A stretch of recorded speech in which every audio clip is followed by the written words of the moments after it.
Hello there, and welcome back to another episode of Keeping It Real, Stayin' Alive edition. This is the show where we collaborate with other mental health advocates, and we share free mental health tools with you, a live virtual audience. Those are tools that you can take with you on your personal journey as you work towards better and more progressively awesome life out there, as we crush our goals and knock out any obstacles that get in the way. And today is our 8th official episode, and our 8th guest of honor is a good friend of mine and a man of many, many talents. His name is Paul Peglar. If you don't know him, you're about to. I'm going to let him on the show in just a moment. There he is, his account. We are ECHT there. We're going to pop him in here. Hello there, Paul. How you doing? Oh, man, I'm good. How are you? Oh, snap. I can't hear you at all. Hang on just a second. It's great to see you. Thank you so much for being our 8th official guest of honor. Thank you, man. Thanks for having me. Yes, the pleasure is all mine. This is a show, I'm sure we talked about it beforehand, where we share free mental health tools and we get to collaborate with other people, other mental health advocates, such as yourself. And it's been my pleasure to know you as a friend, as a human being, for probably close to a year now, right? Maybe a little bit over a year? Yeah. Yeah. And it's been a great time. You do amazing stuff out there, and I'd like you to let the people know what it is you're doing, because it's really awesome stuff, if you will. I will. Thanks. Also, do I call you Sackman? Because that you can call me Tim or Sackman. It doesn't matter to me. Sackman's here. Okay. He's just here to inspire and motivate. So, however you'd like to address me is fine. Okay. It's not like a Bruce Wayne thing where I'm blowing your cover. No, not at all. Okay. What's that? Because, man, well, whatever. I'm supposed to talk about me. I prefer talking about you, but I'll talk about what I'm doing for a little bit. I run an arts nonprofit called ECHT, ECHT. We started almost 5 years ago in my backyard with my best friend, based on an idea to just do something. We realized we had a lot of artistic, talented friends who were waiting for an opportunity to do what they love, and we said, why are we waiting? Let's do it ourselves. So we did it old school theater style and rented some chairs and hung some lights and put on a show. And it was magic in that backyard the whole evening. It was a great crowd and spontaneous things happened. I like to call it synchronicity. And watching it happen, I love being a part of it. I love being on stage, but I'm learning over time that I also really love bringing people who are incredible at what they do and sharing that with people in order to create that connection. It turns me on in a really cool way. So that happened. We kept doing it. 5 years later, we're now a nonprofit. We've supported over 150 artists. We've done close to 50 events, mostly from Brooklyn. But now that we're in COVID, we've reached England, we've reached California. We're doing the U.S. thing. You're on fire. We're on fire in only the best way. And yeah, it's really cool watching it, because obviously, it was me and my buddy's idea, but obviously you cannot create a community without the community. And so my focus has definitely turned to reaching out and empowering others to bring their gifts and share them with people. Yeah, and I love it, man. I love everything about it, everything about what you're doing out there. It's been incredibly inspiring to me in my life.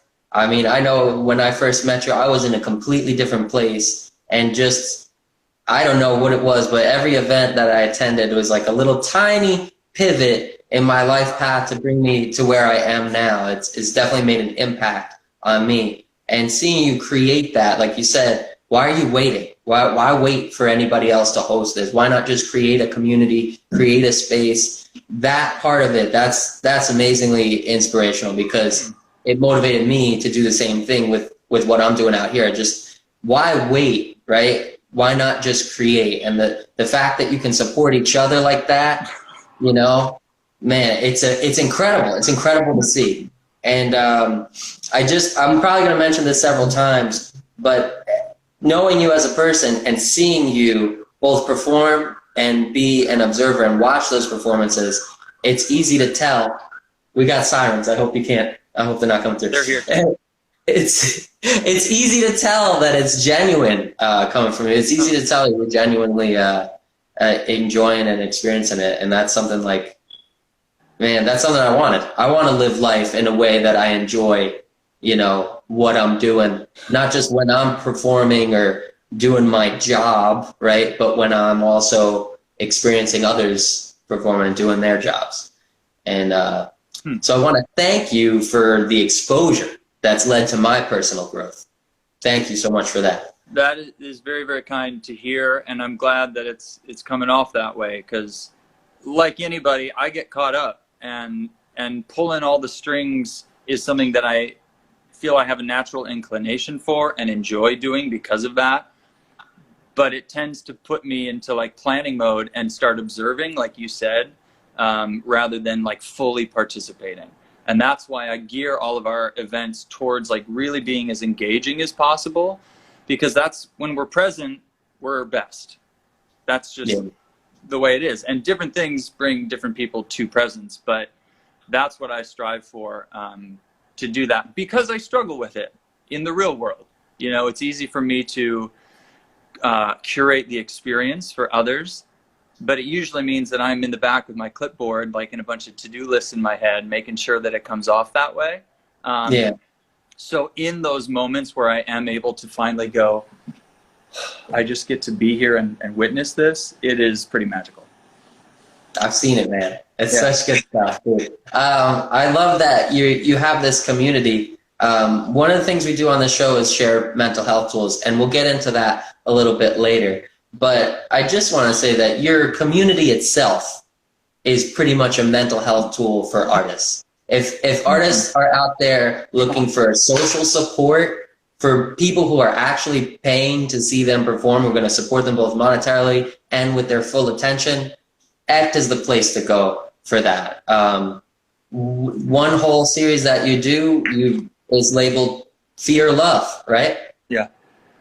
Yeah. Can you tell people a little bit about Fear Love, what that is? I can, and it's so timely because the event was not intended to be a series, but we usually themed our shows. And so we did one based on hygge, the Scandinavian idea of coziness. We did that in the dead of winter after our first show.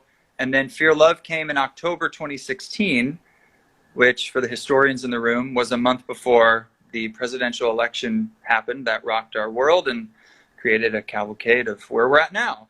And people were on both sides, were just feeling a lot of feelings. And I said, we need a place to share that in a space that's, I'm going to say safe, although I have my own personal baggage with the idea of safe space.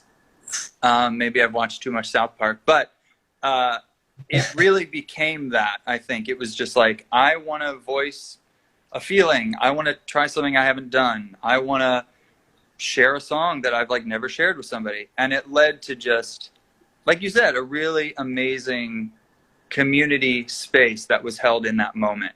And the idea being, you know, fear is constant. We all walk with fear in our own way based on our experiences. But on the other side of that is love. And it's paper thin, that transition point. But if you can learn to trust into that, to lean into that, you'll be rewarded with that community and that connection.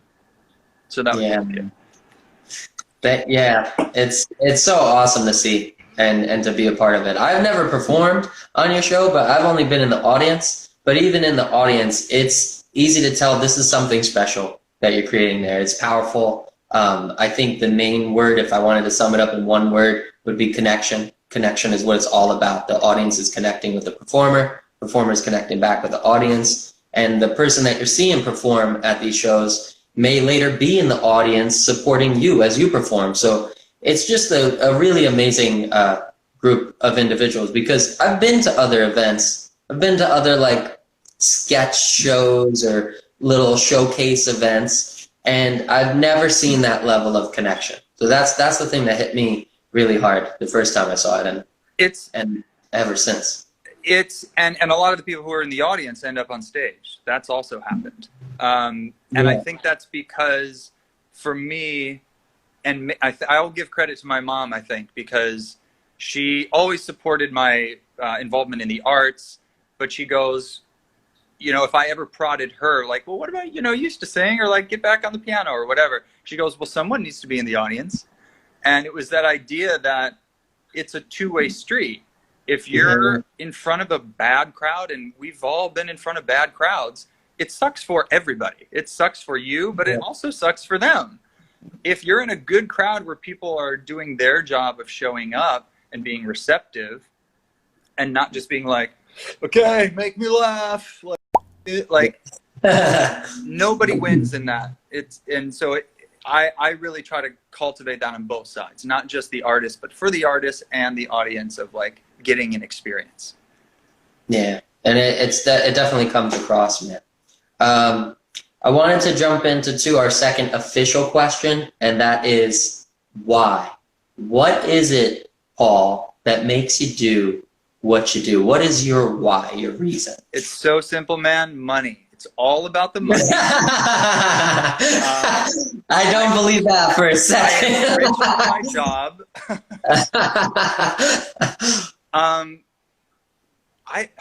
That is a poignant question, and one that I've had so many conversations with friends and community members about. I think the thing that I've done most consistently in my life, in conjunction with getting out of my comfort zone, that's something that I've always tried to do. I love going to new places and having new things. I've not done that as much in my older life, and it's something I'm aware of. But growing up, certainly in my 20s, exposing myself to new experiences or communities, and then within that or from that, growing something with the people I'm with. That's whether it's a band or a theater company or a hiking club or whatever it is, ECHT, it's an extension of me wanting to connect with other people. I thrive on collaboration. My favorite form of performance is improvisation, which you can do alone, but is not the same. I love playing off of other people and bouncing experience and creativity and life with other people. And so I think that's what's at the core of it for me. It's what you love. That's like right. Yeah. And I don't know if I have a choice. You know, I mean, you hear that in cliched artist interviews a lot of like, I don't know, I'm an actor, man. But like, some things happen because of circumstance, others happen because they just are. And that's, for me, it's a bit of both, I guess. I see you, man. I see you, and that's something that I pick up on, like when I was there. When I see your face, when you see an artist perform, and you're there, you're genuinely engaged, you're connecting, and you see that artist perform, I see your face, like you're having the time of your life out here, doing what you love. Yeah. And that's what I want to do, man. It's been inspiring to me. You are, dude. I'm doing it. Yeah, I'm doing it now. You are, yeah.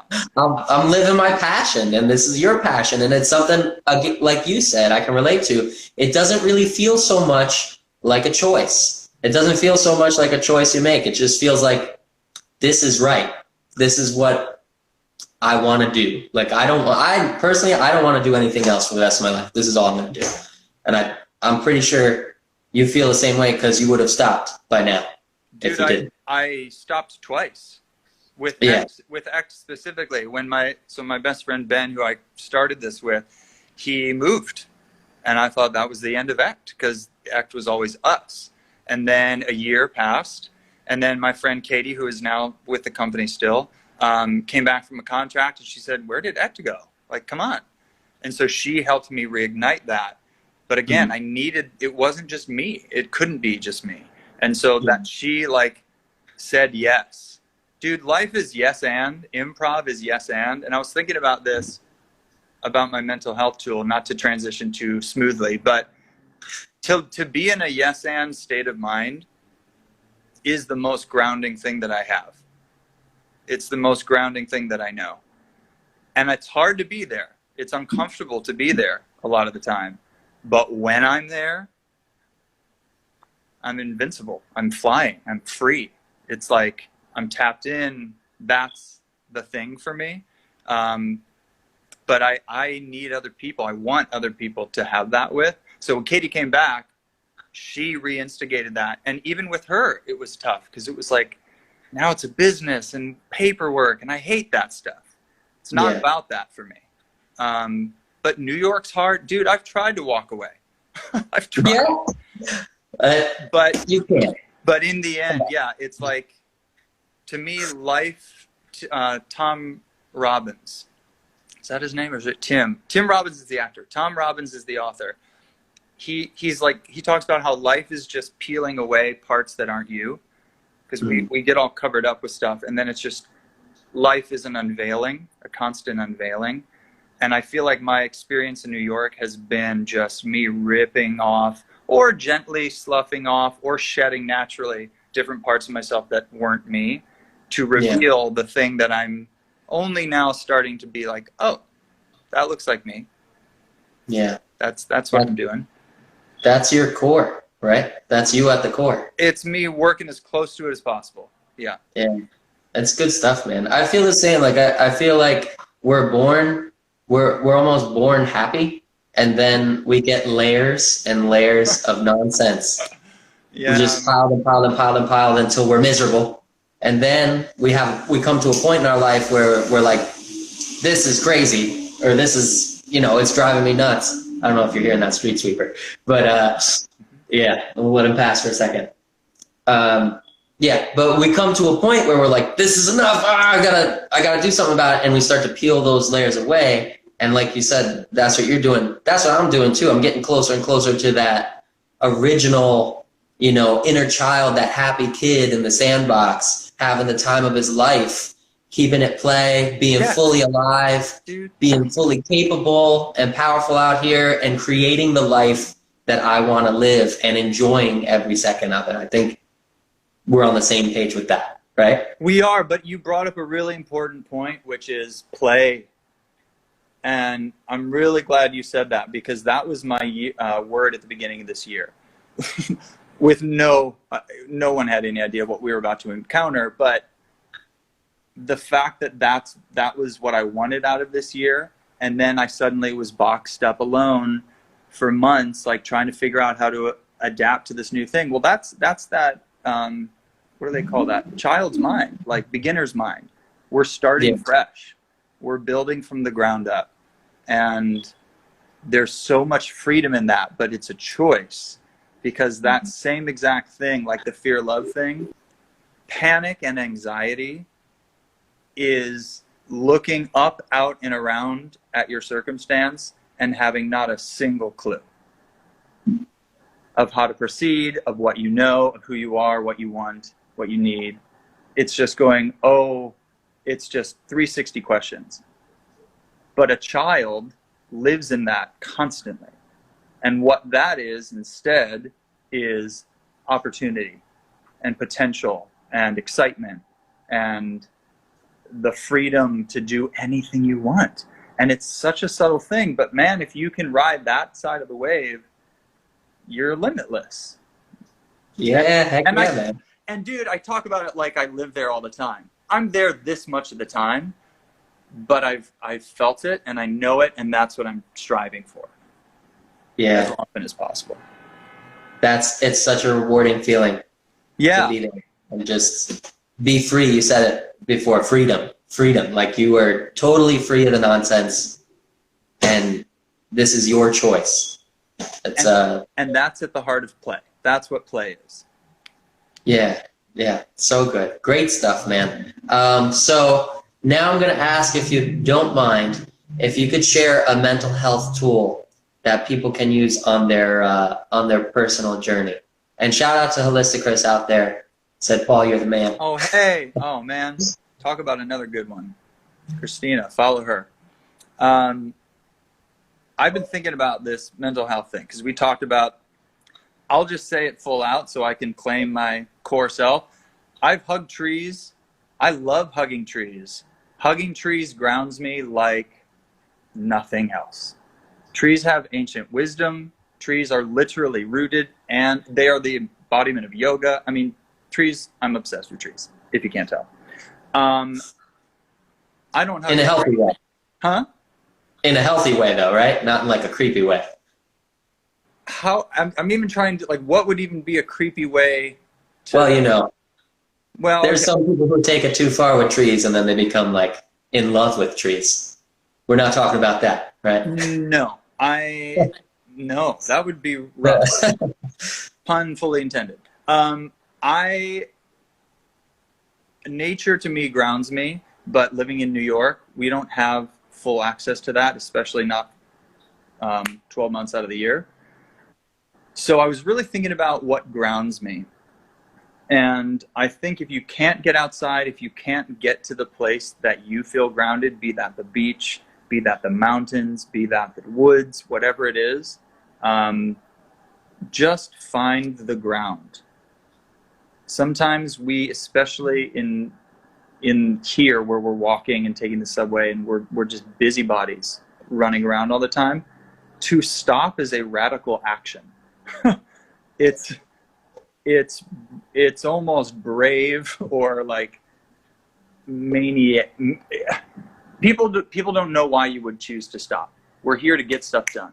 And so Yeah. to stop, to literally lay on the ground, not your bed, but the ground, the floor. If you do yoga, you're used to this, but it's the reason we love Shavasana at the very end. Corpse pose. It's like, give up. Give up for a second, for 5 minutes, 10 minutes, as long as you can, and just let your body settle back into itself. It doesn't need to be some great thing. You can just lay down on the floor and notice why you're resisting doing that. You're wasting time. You should actually be doing yoga. You should work out instead or drink a green juice or whatever you do. Just lay there and see how long you can do it and notice what comes up. It's meditating. But for me, if I allow myself that, I'll drop my breath. And when my breath drops, my thoughts calm. And when my thoughts calm, I'm suddenly, okay, let's start from. And do you, when you're lying on the ground and you're literally grounding, do you let your mind experience all those thoughts and everything, or are you attempting to consciously like tune out, or are you just, where are you sending your attention? Are you sending it anywhere? Just trying to. I guess that depends on the time, like on the moment I'm in. I definitely don't try to make my mind do nothing because it can't. The brain makes thoughts. That's just what it does. But I'm not going to, again, claim to be some great meditator. I do meditate daily, and what I focus on is the breath. And so when I'm laying on the ground, I will notice my breath. I'm also a vocal teacher, so I'm like very steeped in thinking about the breath. But it doesn't mean that I do it well all the time. Often I will be caught up because I'm in that, frenetic place. So taking that breath, feeling the stomach rise. Notice your heels. Where are your heels hitting on the floor? Notice your elbows. What's comfortable? It's just like tapping into levels of observation. That's good stuff. Which is the principle of meditating. Yeah. Yeah. So you got a couple things there. It's a grounding technique because you're going to lay on the ground. You're going to get in touch with the earth. It's a little bit of meditation. It's a little bit of directional focus to the breath to get you into the body and kind of out of that worried mind, that fast-paced mind, right? Yeah. I don't know if that's enough. If you let me spin my wheels, the reality of like this guy, what I tend to do or what tends to happen if I lay there long enough is I will vocalize, and that will either be just exhuming whatever is maybe caught up, letting that out in a sigh, letting that out in letting that out in a hum. Or sometimes I'll just talk and I'll just let out what is going on, especially if you live alone like I do and I'm not partnered. I sometimes forget that I haven't spoken aloud in a while, and I think during quarantine that is probably a common thing. So if you're not used to, if you're not currently doing online therapy or you're not talking to your roommates, like how do you get out what is in you? If you don't sing regularly, if you don't, practice a monologue, if you're an actor, if you don't have a chant that you do, if you're not vocalizing, then this is being ignored. And we store a lot here. A lot of tension lives here. So vocalizing, but for me, I struggle to even get to that place of wanting to vocalize unless I'm calmed and grounded and have the breath. So it's all linked. You've got a progression of tools there to get you into your state of mind. That's cool, man. And a couple comments coming in. I'm just going to pop in there, take a look. I'm not looking. Matthias said he's tired, he's trying to meditate. He feels like he's fighting against his own brain and always losing. Well, that's the idea of this, Matthias. We're all on our own individual journey, and we're looking for what clicks with us. So the idea of this show that we're doing, we're sharing all different types of mental health tools so that you can find, or that each individual can find, what works best for them. Because there's dozens and dozens of healing modalities out there, and ways that we can ground ourselves, or use the breath, or use intrinsic focus, or observational mindset to get us out of that head. So just keep going, man. Keep trying different things, and eventually you'll find something that clicks with you. And Matthias, is that the name? Yeah. I'm the same. I really am the same. And there's different kinds. There's walking meditation. You can, I mean, think of, this is maybe kind of dark, but it's true. If you think of people who are trapped in prison or solitary confinement, the only thing they have is to be in that moment. And of course, that's damn near impossible. So they'll pace, right? They only have the length of their cell, but that movement, some people fidget. You see people like doing this a lot. They bound their legs. We have energy that if it is not released, of course it's going to go into our head and it's just going to rattle around. So if sitting still and trying to be perfect meditator isn't working and you're still in your head, be cool with yourself, be cool with that happening, and try an additional thing. Try a little, people do all sorts of things. There's no one way. There's no one way. That's the beauty of it. Yeah. We try to also roll into our daily show as many mental health tools as possible. So maybe I always learn from these shows, but maybe I'll be able to incorporate more of that too. Maybe some vocalization will slip into our routine or something from that. I'm always looking for ways to learn, ways to grow, new avenues and new paths that we can make this thing we're doing super effective. So we're all on that journey. Find what works and keep looking. And I think there's a couple more coming in. Let's see. Holistic Chris used to do the same. Don't fight your thoughts. We're meant to observe them without judgment and let them pass. That's a very good point from Holistic Chris. Matthias asks, do you think vocalizing random sounds from inside he can reach a meditative state? Not to be too hippie about it, but I think anything done with conscious repetition can become meditative. I'm not informed enough to know where exactly it comes from, but it is ancient Asian wisdom somewhere that they say chop wood, carry water. It might be Taoism. But that idea that life is just do the thing and own where you are. If where you are is like building a house, that's hard work. But if you just accept that you're building a house and enjoy that you're building a house, then suddenly what might have felt like pain or feeling tired or worn out becomes engaging and enlivening. I imagine you speaking to what you're doing is such a testament to that, because a lot of people don't want to work out because it's hard. But if you're in the flow and you can enjoy that, ooh, I'm getting stronger, I'm like doing something good from it, just switches a different thing in your brain. Yeah, that's one of the key components, is attaining that state of flow. And it's a mental thing, it's also a physical thing. The two are linked, and when you get into it, everything else disappears. All the worry about the future, the past disappears. Your concept of time changes, time disappears, and you're in the moment, extra productive, just doing your thing, cruising through. Your cognition goes up, your creative brain activates. There's so many things that happen in the state of flow that are super beneficial to our mental health. So yeah, absolutely. 100%. That's what we aim for in here. Yeah. And you talked about building a house or chop wood, carry water. Have you seen The Karate Kid? I'm assuming. I mean, yes, a long, long time ago, Back but in of the day. course. If you remember the weird training routines Mr. Miyagi had, yeah, wax on, wax off, right? That was this form of like meditation. That was this form of like getting in the flow and not thinking about, just being creative and being in that moment. He said, breathe, always breathe in, breathe out, wax on, wax off. That conscious repetition, that meditation. And he got him in flow. He got him in flow while he was painting the fence, building a house, wax on a car.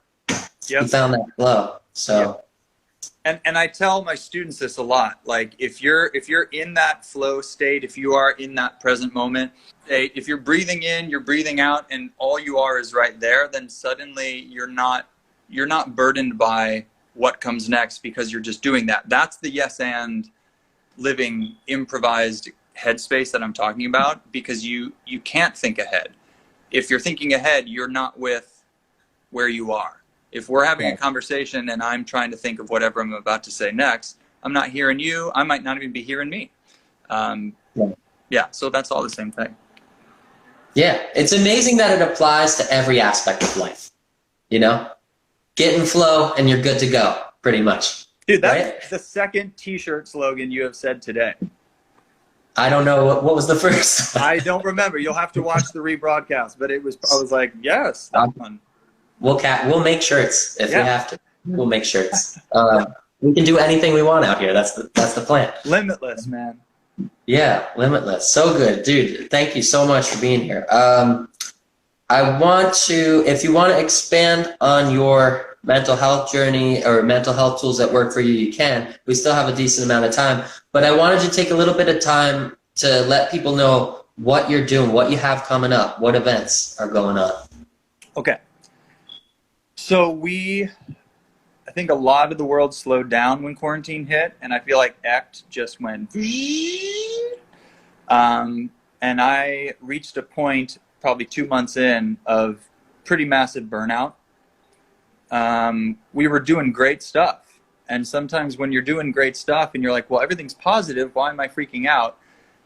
You're still a person, and you still have to eat and go to bed and relax and socialize. So I hit a place of burnout, and I think we were just moving too far ahead. We were doing all these like 4 events a month almost, and it was awesome because everyone was branching into virtual space, and luckily a lot of our stuff translated really well.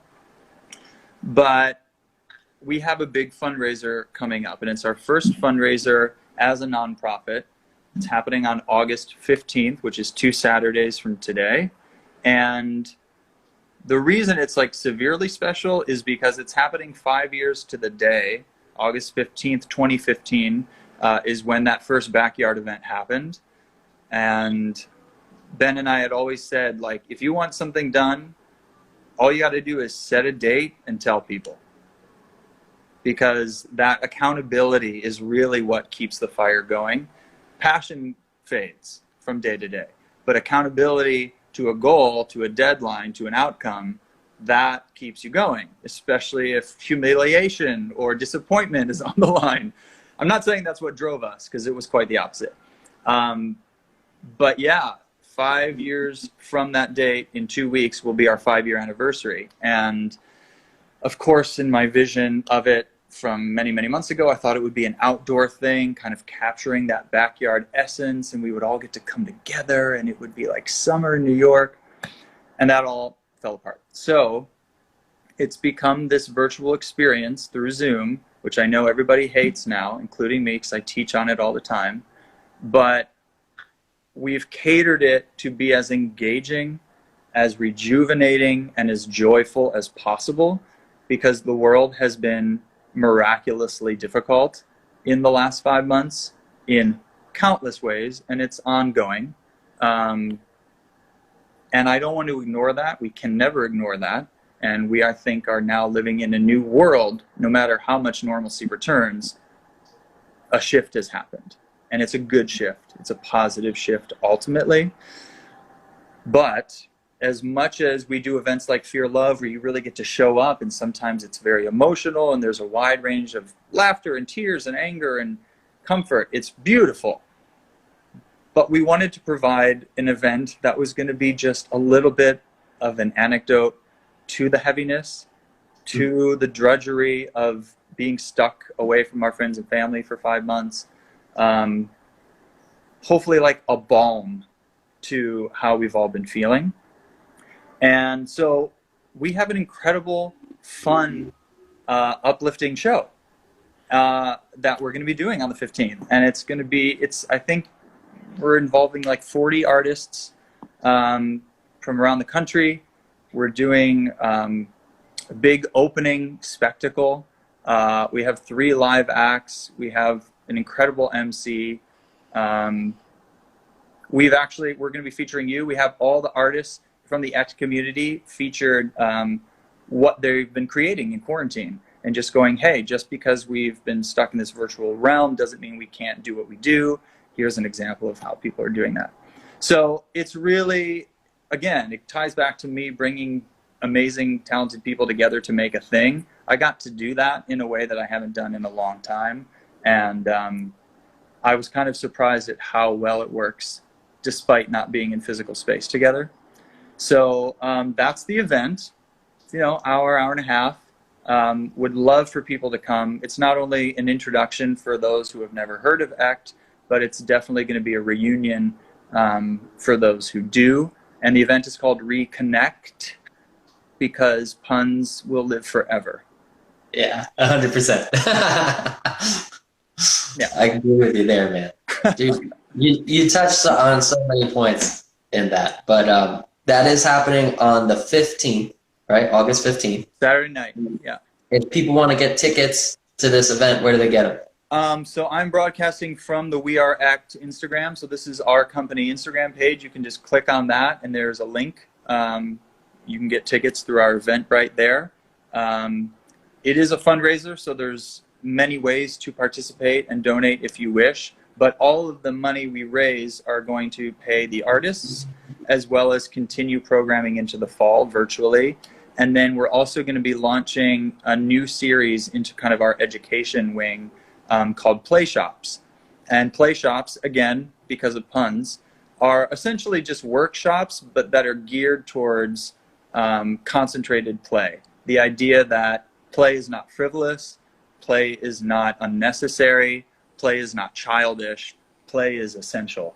And It's totally necessary. 100%. it's so necessary, especially when times are hard.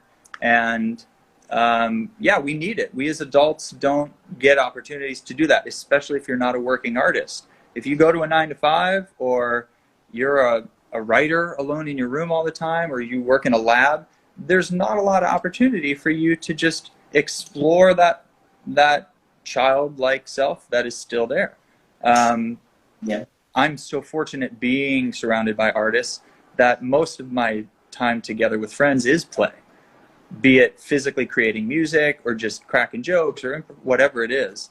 And man, that's my drug. So yeah. So anyway, Play Shops is that new initiative. We're going to be launching it in the fall, having experts and leaders from the health wellness world and from the arts world come and provide the community with experiences that they need, I think, and hopefully want. Very cool, man.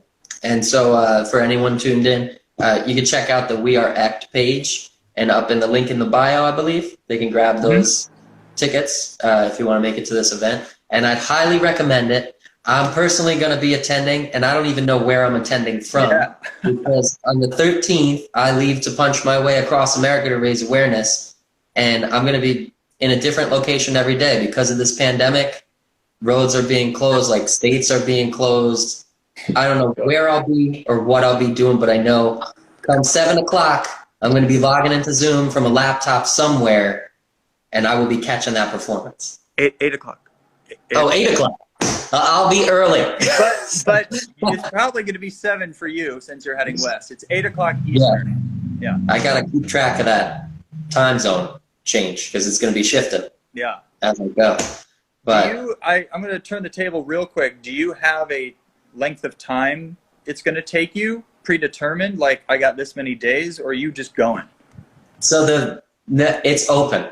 It's an adventure. It's the first adventure for me I think I'm having in my adult life as an individual, traveling alone and learning what I am capable of out here.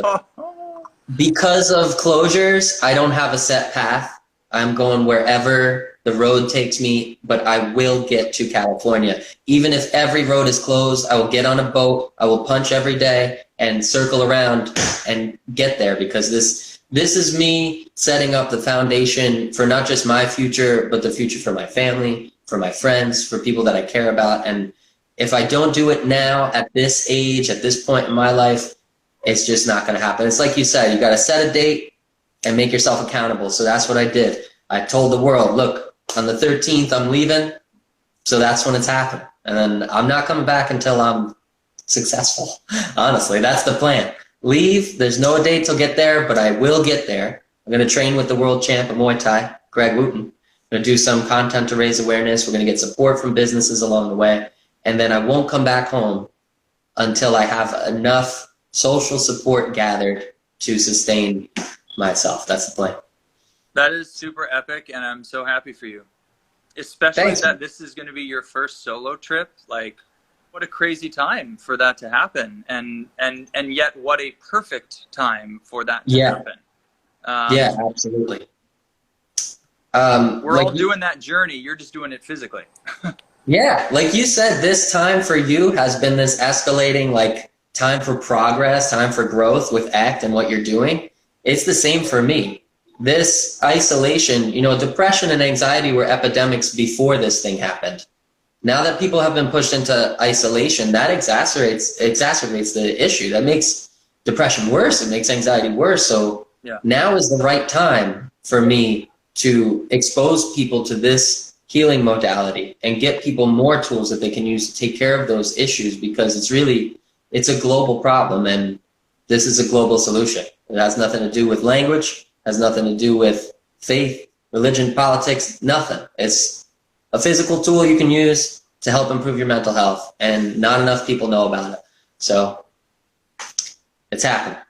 Yeah, that's awesome. And something that I thought about before, we didn't touch on it in the grounding thing, but I was really thinking, like, yes, you can lay on the ground, and that is very effective. You can go hug a tree, you can go lift weights, whatever.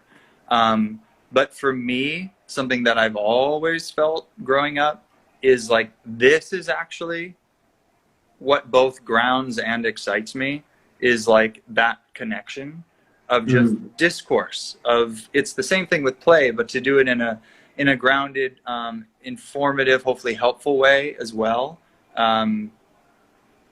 You know, there's a lot of people turning to this sort of thing. There's a reason podcasts are so popular. There's a reason that everyone's turning to trying to engage through screens, is because A, it's all we have now, but B, it's clearly effective to connect to somebody else and to see what you're doing, trying to, because dude, I've dealt with depression and anxiety, more anxiety in New York than LA.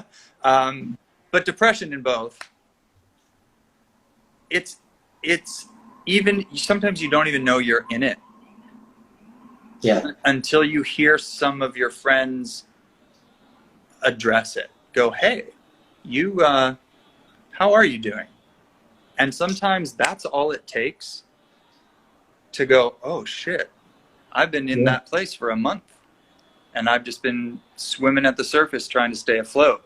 But that connecting with others, vulnerability, all of that stuff, you know, Brene Brown talks about it. Like, that is at the core. Like, that's what humans need. Humans need other humans.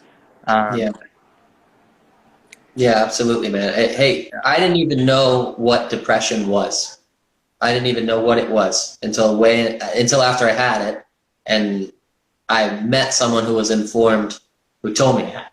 That's how I found out, oh, this is depression. Like, I thought growing up, because of my culture, whatever my circumstances were growing up, I thought depression was just like a mood. You get depressed, you know? I didn't realize it's like a clinical treatable thing, and there are signs and symptoms, and there are methods to overcome it. I didn't realize any of that. I thought it was just like something you wait to pass.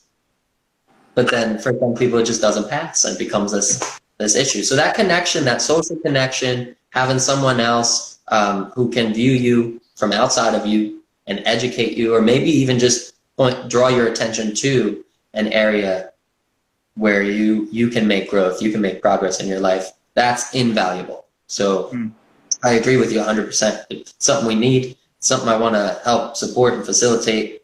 And I'm really glad that you are doing what you're doing out there from your end, because we all have our avenues towards this bigger picture of Team Human, right? That team that we're on. Yeah. Working for that bigger cause and something bigger than ourselves. And I'm sure you felt it, but the feeling of fulfillment that you get from working with others and being able to see that your time and attention and energy is a benefit not just to you but to them.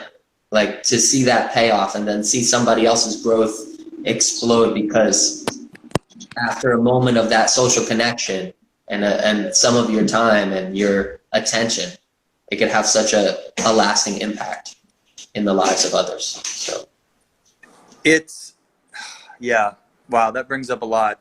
It could go in so many directions, but I like I said, I'm a vocal coach. That's one of the things that I do. And I've worked with students as young as 9 up to adult. And they've happened numerous enough times that I'm grateful to see that there's an effect happening. But they're rare enough that you remember all of them. And what I'm talking about are those breakthrough moments where, I'll get emotional talking about it. You're working with someone, you're helping them find a deeper part of themselves, and then they find it. And they usually maybe they'll cry or they'll laugh or they'll just have this break open moment. It's called a breakthrough because something shatters and more light is now escaping than was before. I think that's what falling in love is. It's just it shatters you open, and that's what real connection is. It breaks you apart so that you're more there's the perfect word and I don't know it, but you're able to share more of yourself. Yeah. And vice versa. You're more human, you're more open. Yeah. You're more you're more happy, you're more powerful, you're more more connected. Productive. You're more everything, right? From that moment on. That's those layers. You're peeling them away. Peeling off those layers. Exactly. That's what it is. You're breaking off a part of their armor, and they're lighter because of it. And incredible. It's an incredible experience. Yeah, it's one of the most fulfilling things I've ever experienced, for sure.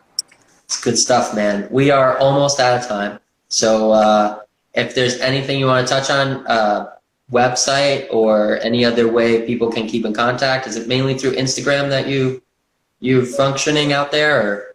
Yeah, Instagram. I'm trying to even do less social media, man, because I've gotten my hands hurt from holding my phone. If that's not a sign, my thumb, my eyes, it's all affected. Our brains, everything's. See, there's this, which is all true, but there's also the jaded part of me who's oh wow, there's a lot of stuff back. I can dig into that place and go, oh my God, look around. Our world is suffering and we are suffering. And there's so much weight against us. I think that's the necessity of the work that I do is yeah, I know. I've known for a long time how bad it is. So what choice have we? We can't fix all of it. So let's do what we can do and just pour light into the world. Just keep breaking off that armor. Anyway, tangent on social media, but you can find me at P Peglar. That's PPEGLAR. That's my personal one. But otherwise, definitely follow ECHT. I'm proud of the show, genuinely, and I'm proud of the work that went into it, and I'm honored, frankly, for the amount of talent and good-natured humans that have just said yes to this project.